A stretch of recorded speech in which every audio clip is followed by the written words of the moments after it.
Digital India হবে কিনা জানি না, তবে ডিজিটাল ওয়ার্ল্ড হবে। নেতা মন্ত্রীরা দেশ বিদেশ ঘুরে বেড়াবে আর সাধারণ মানুষরা ঝগড়া ঝামেলা করে এই দেশেই পড়ে থাকবে।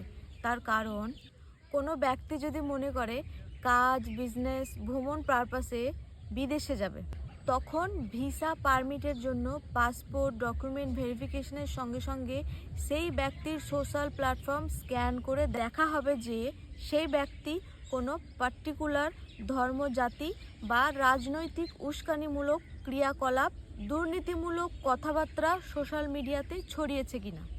এবার আপনারা ভাবছেন যে আপনি সোশ্যাল মিডিয়াতে যা দুর্নীতিমূলক কাজকর্ম করেছেন সেগুলো তো ডিলিট করে দেবেন। আপনার আইডি থেকে তো ডিলিট হবে, কিন্তু সোশ্যাল প্ল্যাটফর্ম থেকে ডিলিট হবে না, এটা মাথায় রাখবেন। তাই যা করবেন একটু ভেবেচিন্তে করবেন। আর এই সমস্ত কাজে বড় বড় নেতা মন্ত্রীরা কেন নিযুক্ত হয় না আপনারা বুঝতেই পারছেন। এই সমস্ত কাজগুলো সাধারণ মানুষকে দিয়ে করায়, যাতে সাধারণ মানুষ এই দেশেই লড়ে টড়ে এই দেশে থেকে পড়ে থাকে আর ওরা দেশ বিদেশ ভ্রমণ করে বেড়ায়। এই ডিজিটাল ওয়ার্ল্ড প্রসেসটি অলরেডি আমেরিকা, ইউরোপের কান্ট্রিগুলোতে শুরু হয়ে গেছে। এটা একটা গুরুত্বপূর্ণ ইনফরমেটিভ ভিডিও, আপনারা কেউ ইগনোর করবেন না।